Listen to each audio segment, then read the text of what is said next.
Hello दोस्तों, नमस्कार। मैं आप सभी का जीके लाइन में स्वागत करता हूं। दोस्तों, मैं आपको रीजनिंग के बारे में बताऊंगा कि रीजनिंग जो है किस प्रकार से आप तैयार करें, कैसे आपका रीजनिंग तैयार होगा, कैसे आपको रीजनिंग विषय में सफलता मिलेगी, कैसे आप रीजनिंग के क्वेश्चन को चेस करेंगे, कैसे आप रीजनिंग के हर चैप्टर पर, हर विषय पर के हर एक पॉइंट पर कैसे आप क्वेश्चन को सॉल्व करेंगे, इसके बारे में आपको आज मैं विस्तार से मैं बताने चल रहा हूं। तो आप लोग ध्यान दीजिएगा, मैं बोर्ड पे एक एक पॉइंट पर मैं आपको समझाऊंगा, जिस पे आप ध्यान से समझने का प्रयास करिएगा। तो सबसे पहले दोस्तों, आज यहाँ पर आपको जीके लाइन में मैं अपनी पहली वीडियो डालने चल रहा हूँ, और जिसमें रीजनिंग के बारे में आपको बताऊंगा कि रीजनिंग में क्या क्या चीज़ें आपको पढ़ना है और क्या क्या चीज़ें आपको नहीं पढ़ना है। तो जो भी चीज़ें आपको तैयार करना है उसको आप तैयार करें, ताकि आपको आने वाले एग्ज़ाम में, जिस एग्ज़ाम में आपको बैठना हो, उस एग्ज़ाम में आप आसानी से आप क्वेश्चन को चेस कर सकें। तो अब मैं आपको शुरू करने चल रहा हूँ रीजनिंग। तो रीजनिंग आपको, आप लोग बहुत जगह रीजनिंग पढ़े होंगे, लेकिन जीके लाइन में भी रीजनिंग आप वेद सर के माध्यम से एक बार ज़रूर पढ़ें। मेरा पूरा प्रयास है कि आपको समझ में आएगा। मैं 100% नहीं कह सकता हूँ, लेकिन 99% की गारंटी ले सकता हूँ कि आपको अवश्य जो है समझ में आएगा। तो रीजनिंग, ये दोस्तों आप बोर्ड पे देखिए रीजनिंग लिखा हुआ है। रीजनिंग का मतलब होता है तर्कशक्त।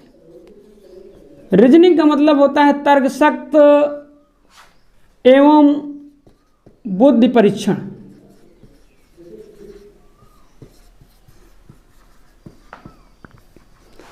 तर्कशक्त एवं बुद्धि परीक्षण, इसमें आपको रीजनिंग के कोई जो प्रश्न आते हैं वो तर्क पे आधारित होते हैं। वो क्वेश्चन सभी आपको ज़्यादा, आपको समय, उसमें बहुत कम समय मिलता है रीजनिंग क्वेश्चन सॉल्व करने के लिए। तो आप एसएससी में, आप एसएससी का पेपर आप देते हैं, एसएससी का एग्ज़ाम देते हैं, तो उसमें मात्र आपको 36 सेकंड का टाइम दिया जाता है रीजनिंग का एक क्वेश्चन सॉल्व करने के लिए। तो रीजनिंग के क्वेश्चन वैसे क्वेश्चन होते हैं जिसको देखते मान 10 से 15 सेकंड के अंदर अगर आपको क्वेश्चन दिमाग में अगर आ गया तो 100% आप क्वेश्चन को सॉल्व कर लेते हैं। और अगर दिमाग में नहीं आया तो फिर ये मान चलिए कि फिर 2-4-5 मिनट आपका समय बर्बाद होगा। क्वेश्चन आ जाएगा, लेकिन और जो इजी क्वेश्चन है वो क्वेश्चन आपको आपके छूट जाते हैं एग्जाम में, जिससे आपको पॉइंट से आप असफल हो जाते हैं। और बहुत आपको जो है इस चीज़ का आप ध्यान नहीं देते हैं एग्जाम में, बाद में आपको इसका पश्चाताप करना होता है। तो हम आपको बताएंगे कि रीजनिंग में जो है तर्कशक्त एवं बुद्धि परीक्षण में आपको क्या कहते हैं, आपको क्या पढ़ना है, इसके सिलेबस के बारे में बताएंगे, क्या क्या चीज़ें आपको तैयार करना है, कितने इसमें आपके चैप्टर हैं, वो सभी चीज़ें आपको हम बताएंगे। तो यहाँ पर सबसे पहले आपको हम बताना चाहेंगे कि रीजनिंग को 2 भागों में बांटा गया है, जैसा कि यहाँ पर व्हाइट बोर्ड पर आप देख रहे हैं कि रीजनिंग को 2 भागों में बांटा गया है। एक तो होता है वर्बल और दूसरा होता है नॉन वर्बल। वर्बल मतलब होता है शाब्दिक, और नॉन वर्बल का अर्थ होता है अशाब्दिक।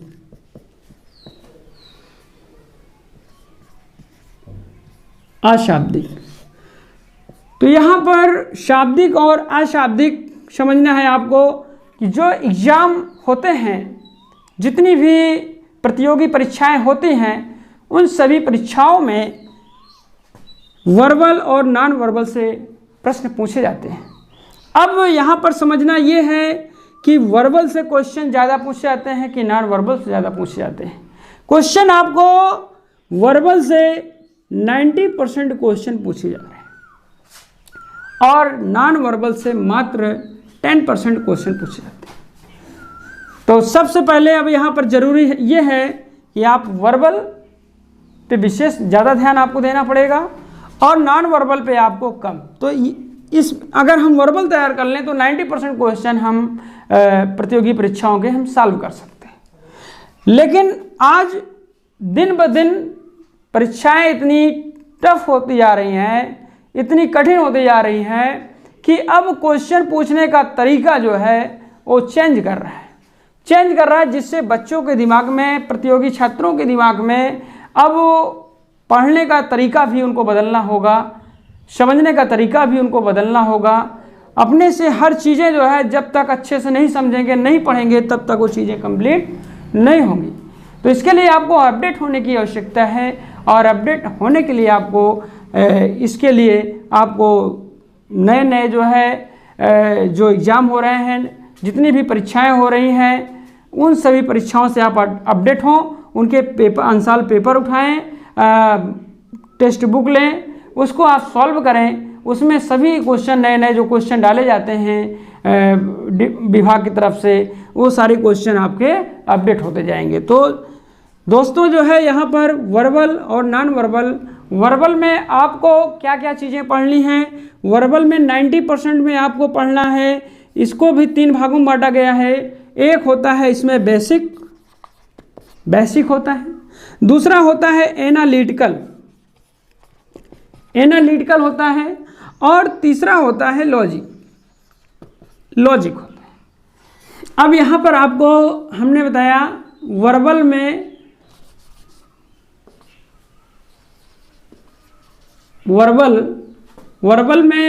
का मतलब बताया शाब्दिक में क्या क्या चीज़ें आपको पढ़नी है।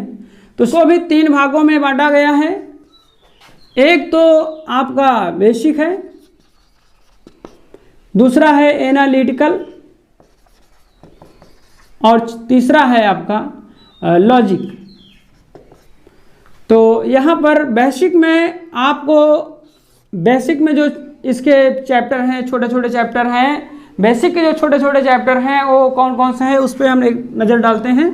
तो बेसिक में पहला चैप्टर है अल्फ़ाबेटिकल सेक्शन, दूसरा चैप्टर है आपका अल्फ़ाबेटिकल सेक्शन के बाद आपका दूसरा चैप्टर है डायरेक्शन, तीसरा चैप्टर आपका है ब्लड रिलेशन,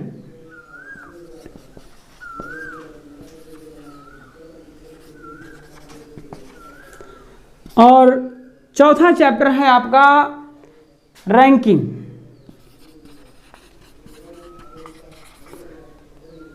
पांचवा चैप्टर आपका है डाइस, छठा चैप्टर आपका है कैलेंडर, अगला चैप्टर है आपका क्लॉक, अगला नेक्स्ट चैप्टर है आपका वेन डायग्राम,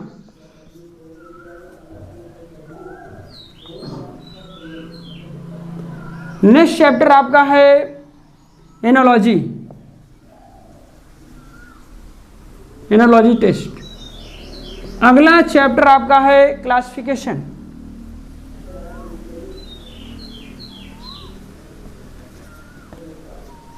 नेक्स्ट चैप्टर आपका है मेंटल मैथ,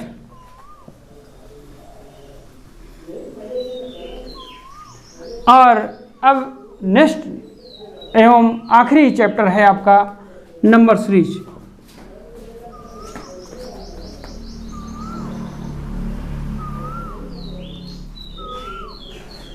तो यहाँ पर दोस्तों अब ये जो है आपको हमने बेसिक में बेसिक के सारे चैप्टर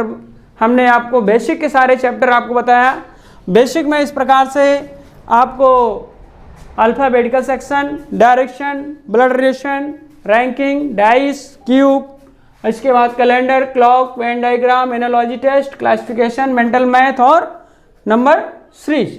तो इतने सारे चैप्टर आपको बेसिक में पढ़ने पड़ेंगे। तो अब यहाँ पर हम देखेंगे कि अल्फ़ाबेटिकल सेक्शन को इसको छोड़ करके बाकी सभी चैप्टर पर हम विशेष रूप से यहाँ पर विशेष रूप से हमको पढ़ना है। और इस वाले चैप्टर, ये वाला चैप्टर सबसे बड़ा है, क्योंकि अभी इसमें भी आपको कई इसके छोटे छोटे चैप्टर हैं। तो इसको भी, ये अल्फ़ाबेटिकल सेक्शन है, अल्फ़ाबेट से रिलेटेड जितने प्रश्न होते हैं अल्फ़ाबेट से संबंधित, वो सारे प्रश्न आपको इसी चैप्टर में अल्फ़ाबेटिकल सेक्शन में आप पढ़ लेंगे। चाहे अब यहाँ पर अल्फ़ाबेटिकल सेक्शन में आपको क्या क्या चीज़ें पढ़नी हैं, तो इसमें जो है आपको पढ़नी है, पहला चीज़ है आपका लेफ्ट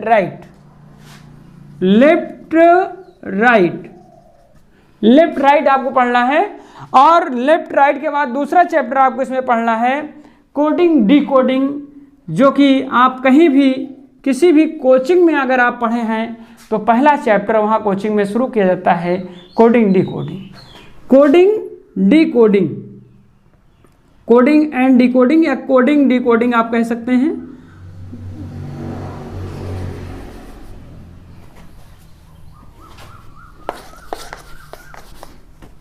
कोडिंग डिकोडिंग।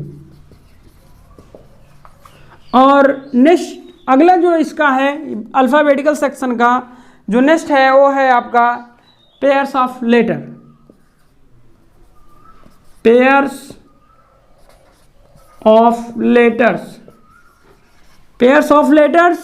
और नेक्स्ट चैप्टर है आपका लेटर सीरीज।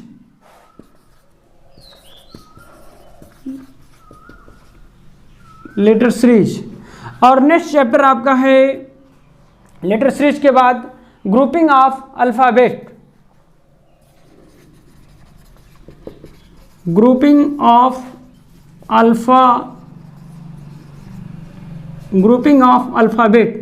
इसके बाद अगला जो इसमें है आपको छोटा चैप्टर पढ़ना है मीनिंगफुल वर्ड्स।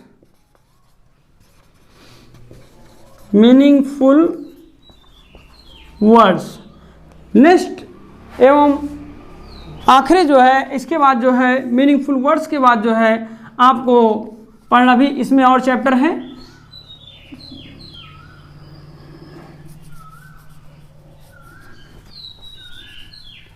अब इसके बाद मीनिंगफुल वर्ड्स के बाद आपको पढ़ना है पोजीशन इंटरचेंज।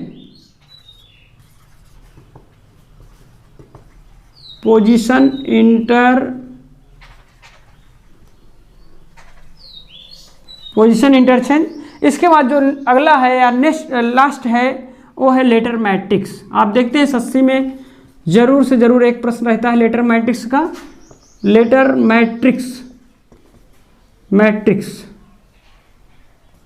मैट्रिक्स। तो इस प्रकार से आपका ये अल्फ़ाबेटिकल सेक्शन ये सबसे बड़ा सेक्शन है। और इसमें आप देख रहे हैं कि 1 2 3 4 5 6 7 8 इसके जो है छोटे छोटे चैप्टर हैं। इन सभी चैप्टर को लेकर हमने आपको एक चैप्टर नाम दिया है अल्फ़ाबेटिकल सेक्शन। और ये अल्फ़ाबेटिकल सेक्शन में इन सारे चैप्टर पर हम जो है एक लेक्चर का ये चैप्टर है, एक लेक्चर में ये चीज़ें जो है हम ख़त्म कर लेंगे, जिसमें से थोड़ा कोडिंग डिकोडिंग थोड़ा 2 लेक्चर में आएगा। इसमें बहुत सारे प्रश्न हैं, हर एग्जाम में कोडिंग डिकोडिंग से प्रश्न आते हैं। इसको हम 2 लेक्चर पढ़ाएंगे कोडिंग डिकोडिंग। तो इस प्रकार से आपको अल्फ़ाबेटिकल सेक्शन में आपका कहने का मतलब है कि कुल मिला के 8 से 10 लेक्चर में ये जो है अल्फ़ाबेटिकल सेक्शन आपका पूरी तरह से समाप्त हो जाएगा। तो यहाँ पर आपको अच्छे से विस्तार में एक प्रश्न पर मैं आपको समझाऊंगा किस प्रकार से आपको सॉल्व करना है। और बहुत ही आपको मज़ा आएगा। मैं पढ़ाऊंगा जिस दिन से मेरी वीडियो आप चैप्टर पर जिस दिन से मैं चालू करूंगा, चैप्टर जब मेरे आप पढ़ेंगे तो ऑटोमेटिक आप समझ जाएंगे कि क्या है। अब मैं अपने मुंह से नहीं कह सकता हूं, आप जब पढ़ेंगे जिस दिन आपको पता चल जाएगा मेरे बारे में या मेरे ज्ञान के बारे में, मेरी क्वालिटी के बारे में आपको पता चलेगा। जब मैं शुरू करूंगा, जब मैं पढ़ाना शुरू करूंगा तब पता चलेगा। मैं अपने मुंह से अपनी बखान नहीं करता हूं। तो यहाँ पर left right, coding decoding, pairs of letter, letter series, grouping alphabet, meaningful words, position interchange, letter matrix, ये सारे चैप्टर मैंने आपको अल्फ़ाबेटिकल सेक्शन बताया। इसके बाद आपको डायरेक्शन है, ब्लड रिलेशन है, रैंकिंग है, डाइस है, क्यूब है, एनालॉजी टेस्ट है, ये सारे चैप्टर आपको जो है क्लासिफिकेशन है। और इस प्रकार से ये सारे चैप्टर जो है आपको हम यहाँ पर बेसिक में आपको हम पढ़ाएंगे, हम आपको बेसिक में पढ़ाएंगे ये सारे चैप्टर। और अब इसके बाद बेसिक के बाद जो है एनालिटिकल है। एनालिटिकल का मतलब होता है यहाँ पर, एनालिटिकल का मतलब होता है लॉजिकल रीजनिंग। लॉजिकल रीजनिंग मतलब होता है एनालिटिकल का मतलब। अब लॉजिकल रीजनिंग में जो होता है विश्लेषणात्मक जो क्वेश्चन होते हैं वो सभी क्वेश्चन आते हैं इसमें, विश्लेषणात्मक क्वेश्चन कहने का मतलब है कि ये थोड़ा सा एनालिटिकल जो क्वेश्चन है, ये क्वेश्चन आपके बैंक के क्वेश्चन है, ये बैंकिंग का क्वेश्चन होता है, और ये क्वेश्चन थोड़ा टफ क्वेश्चन होते हैं। तो ये आपके जो एनालिटिकल रीजनिंग जो आपको पढ़ने हैं, तो एनालिटिकल रीजनिंग में आपको लॉजिकल टाइप के क्वेश्चन होंगे। इसमें जो है इसमें कथन और इस प्रकार से कई सारे जो है इसके स्टेटमेंट बनाए जाते हैं, उस स्टेटमेंट को पढ़कर आपको समझना पड़ता है। अब यहाँ पर इसके बाद नेक्स्ट अगला है लॉजिक है। लॉजिक में आपको ये जानना है कि लॉजिक में क्या चीज़ पढ़ना है। लॉजिक में भी आपको तर्क से संबंधित है। यहाँ पर जो तर्क होता है, लॉजिक मतलब होता है तर्क, और तर्क में आपको क्या क्या चीज़ होती हैं वो चीज़ आपको मैं बताने चल रहा हूँ। लॉजिक में पहला चीज़ होता है आपको, यहाँ पर थोड़ा सा मैं एक बार फिर से आपको एनालिटिकल पर फिर से मैं आपको थोड़ा सा मैं समझाऊंगा कि एनालिटिकल से जो क्वेश्चन आते हैं वो बैंक के एग्जाम में ज़्यादातर क्वेश्चन पूछ जाते हैं। इसमें जो क्वेश्चन आते हैं कोडिंग डिकोडिंग बाइनरी आधारित होते हैं। और दूसरा जो होता है वो इनइक्वलिटीज़ होता है, जिसका मतलब होता है असमानता पर आधारित क्वेश्चन होते हैं। सिलोजिज्म होता है, सिलोजिज्म जो क्वेश्चन होता है वो न्याय निगमन वाले क्वेश्चन होते हैं, वो क्वेश्चन भी एनालिटिकल के अंतर्गत पढ़ा जाता है। इसके बाद जो और इसके अंतर्गत आते हैं पजल है, आपका मशीन इनपुट आउटपुट हो गया, और आपका इस प्रकार से क्या कहते हैं मशीन इनपुट आउटपुट, पजल हो गया, सिलोजिज्म हो गया, कोडिंग डिकोडिंग बाइनरी आधारित हो गया। तो ये सभी चीज़ें जो है आपको एनालिटिकल रीजनिंग में आपको पढ़ना पड़ेगा। इस प्रकार से आपका ये जो है बैंक के सारे क्वेश्चन होते हैं। बैंक में ज़्यादा बैंकिंग तैयारी के लिए ज़्यादा चीज़ ये बताया जाता है।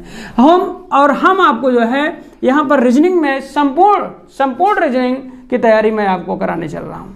संपूर्ण रीजनिंग का कहने का मतलब है कि आप छोटे एग्जाम से लेकर बड़े एग्जाम तक कोई भी क्वेश्चन आपको आता है तो मेरा प्रयास है कि आपका एक भी क्वेश्चन छूटे ना, आप 99% क्वेश्चन जो है ज़रूर से ज़रूर आप सॉल्व करके आएँ। तो यहाँ पर ये जो है एनालिटिकल हो गया। इसके बाद लॉजिक में मैं आपको बताने चल रहा हूँ कि लॉजिक में जो चीज़ें हैं, लॉजिक में क्या क्या चीज़ें आपको पढ़ना है। लॉजिक में आपको ये पढ़ना है, थोड़ा सा इसको अरेंज करते हैं। लॉजिक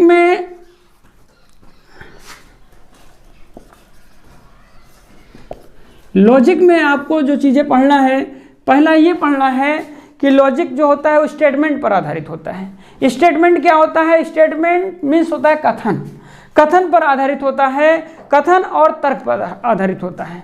तो यहाँ पर स्टेटमेंट एंड कंडीशन होता है, कहीं स्टेटमेंट तर्क होता है, कहीं पर कथन और तर्क होता है, कहीं पर कथन और शर्त होता है, कहीं पर कथन और अवधारणाएं होती हैं, और कहीं पर कथन एवं कार्यवाहियाँ होती हैं। तो इस प्रकार से 3 से 4 से 5 टाइप के जो है इसमें प्रश्न बनते हैं। तो वो सारे प्रश्न आपको हम एक एक करके एक लेक्चर में आपको हम समझाएंगे। तो ये थोड़ा सा जो अब जो एग्जाम में प्रश्न आ रहा है वो यहीं से क्वेश्चन ज़्यादा बन रहे हैं लॉजिक से क्वेश्चन आपके एग्जाम में आप देखेंगे कि आपका चाहे वो अधीनस्थ का पेपर हो, चाहे एसएससी का पेपर हो, चाहे रेलवे का पेपर हो, चाहे बैंक का पेपर हो, आप हर एग्ज़ाम चाहे जिस एग्ज़ाम आप जा रहे हैं, यूपी पुलिस हो गया, जीडी हो गया, एसएससी जीडी हो गया, और अन्य एग्ज़ाम अन्य सारी परीक्षाएं हो गई, उन सभी में जितने भी क्वेश्चन पूछे जा रहे हैं उसमें ज़्यादा परसेंटेज में क्वेश्चन आपको लॉजिक से मिल रहे हैं। कहने का मतलब है इसमें जो पहला है वो है statement and condition. Statement and condition. Statement and condition का मतलब होता है कथन और शर्त। कथन और शर्त होता है, और इसमें दूसरा होता है आपका statement and assumption. Statement and assumption. Assumption, statement and assumption. और तीसरा होता है यहाँ पर statement and conclusion.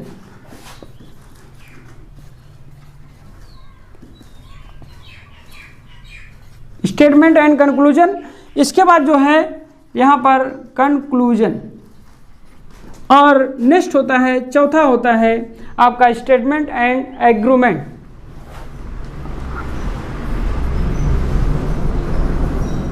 Statement and argument. Argument, statement and argument. इसके बाद अगला है पांचवा या अंतिम आपको पढ़ना पड़ेगा statement and course of action.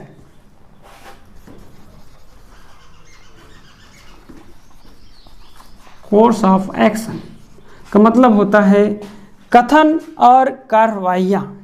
कथन और कार्यवाहियाँ वाले जो प्रश्न होते हैं वो statement and course of action में आपको पढ़ने पड़ेंगे।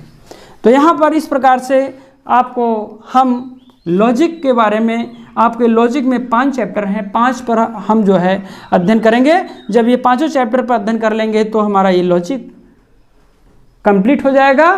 पूर्ण रूप से जो है लॉजिक हम कंप्लीट कर लेंगे जब ये 5 चैप्टर पर। और ये 5 चैप्टर जो है अपने आप में बहुत ही महत्वपूर्ण है, और बहुत ही आज के समय में सबसे ज़्यादा जो क्वेश्चन आ रहे हैं वो यहीं से क्वेश्चन उठाए जा रहे हैं। बच्चों को जो है यहाँ से क्वेश्चन इसलिए उठाए जा रहे हैं कि अब आसान को जो क्वेश्चन होते हैं उस पर नहीं दिया जा रहा है, अब बच्चों को थोड़ा सा थॉटली क्वेश्चन आ रहे हैं कि आपको समझ करके उसको पढ़ करके अपना तर्क दें, और तर्क के हिसाब से क्वेश्चन बनाया जा रहा है कि बच्चों का माइंड, किसका माइंड कितना तेज है उस माइंड को समझा जाता है। तो रीजनिंग में केवल माइंड देखा जाता है कि प्रेजेंट ऑफ माइंड आपका जो है कितना तेज चल रहा है। प्रेजेंट ऑफ माइंड अगर आपका अच्छा है तो रीजनिंग का क्वेश्चन तो एकदम हलवा हो जाएगा आपके लिए।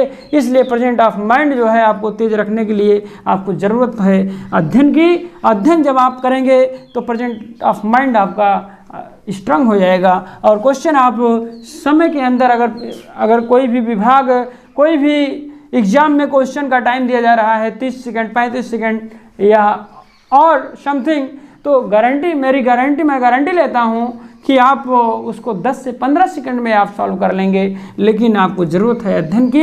अध्ययन करिए, और अध्ययन करने से ही चीज़ें आसान होती हैं। इसलिए जो है आप इन सब चीज़ों पर, अभी हमने वर्बल पर जो आपको 90% क्वेश्चन आपको वर्बल से एग्ज़ाम में पूछे जाते हैं, उस पर हमने आपको धीरे धीरे करके एक एक चैप्टर पर हमने आपको बताया। अब इसके बाद जो है नॉन वर्बल है, और नॉन वर्बल में यहाँ पर क्या क्या चीज़ें पढ़ना है उसको भी आप समझ लें। नॉन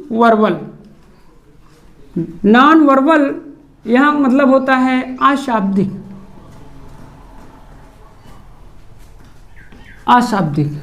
अशाब्दिक होता है। यहाँ पर जो है, यहाँ पर आपको अशाब्दिक में यहाँ पर अंक अक्षर लेटर इस प्रकार से इन सभी चीज़ों का प्रयोग किया जाता है। जबकि यहाँ पर आपको अशाब्दिक में यहाँ पर अंक अक्षर और लेटर का प्रयोग ना करके यहाँ पर जो है आपको चित्र का प्रयोग किया जाता है, फिगर का प्रयोग किया जाता है।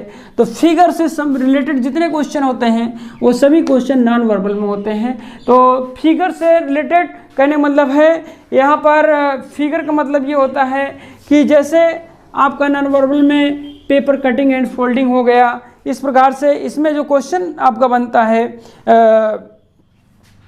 पेपर कटिंग को हो गया, paper cutting and folding,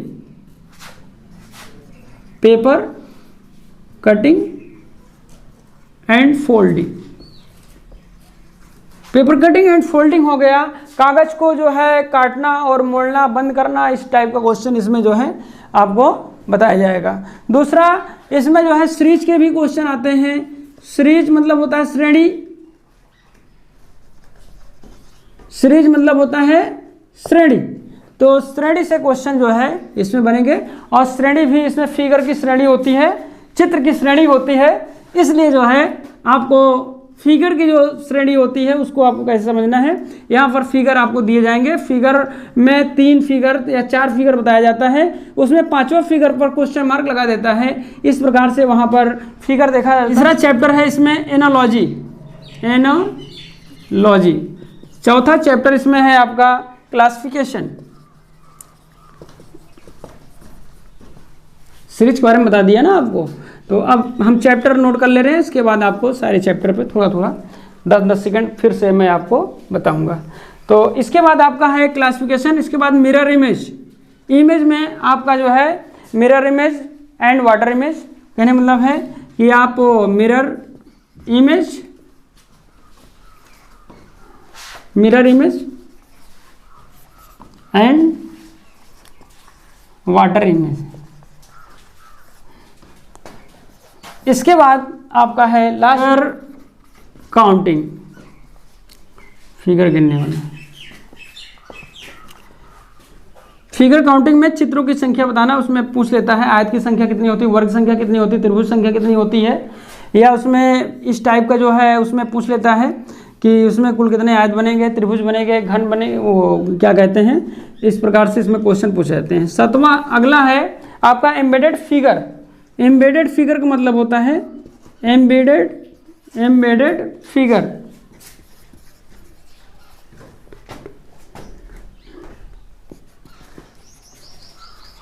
embedded figure का मतलब होता है सन्निहित आकृति। सन्निहित आकृति में उसमें देता है कि एक बड़ी आकृति रहता है और उसमें यह पूछता है कि क्या कहते हैं, 4 ऑप्शन बनाए जाते हैं, उसमें ये देता है कि एक आकृति इसमें समाहित है, वो कौन सी आकृति समाहित है उसमें, उसके अंदर, तो एम्बेडेड फिगर में आ जाएगा। अगला है आपका completion of figure. Completion of figure, completion of figure. अब कंप्लीशन ऑफ फिगर में ये लास्ट है। कंप्लीशन ऑफ फिगर में आपका ये आ जाएगा कि फिगर को कंप्लीट करना। फिगर को कंप्लीट करना का मतलब है कि बड़ा फिगर बनेगा, उसमें छोटा सा ये देगा कि एक फिगर ये देगा कि कौन सा एक जो है इसको पूरा करेगा। 4 ऑप्शन रहेंगे, तो वहाँ पर 4 ऑप्शन में से कौन सा एक जोड़ा जाएगा ताकि पूरा हो जाए। तो इस प्रकार कंप्लीशन ऑफ फिगर ये क्वेश्चन हो गए। कहने मतलब है कि इस प्रकार से आपका जो है रीजनिंग में आपको हमने आपको शुरू से लेकर लास्ट तक जो है मैंने आपको बताया कि किस प्रकार से आपको अशाब्दिक से जो क्वेश्चन आएंगे वो सब फिगर से रिलेटेड रहेगा। यहाँ पर 10% क्वेश्चन ऐसे एग्जाम में पूछे जाते हैं, तो 90% यहाँ से क्वेश्चन आते हैं, वर्बल से, नॉन वर्बल से 10%। इस प्रकार से आपका जो है रीजनिंग के सारे जो है रीजनिंग के सारे चैप्टर पर हमने आपको बताया। अब आपको हमारी नेक्स्ट वीडियो में आपको मैं सबसे पहले हम पहला चैप्टर आपको मैं पढ़ाऊँगा बेसिक का पहला चैप्टर अल्फ़ाबेटिकल सेक्शन। ये मेरा नेक्स्ट वीडियो में आप देखिएगा। जी हाँ, नमस्कार दोस्तों, धन्यवाद।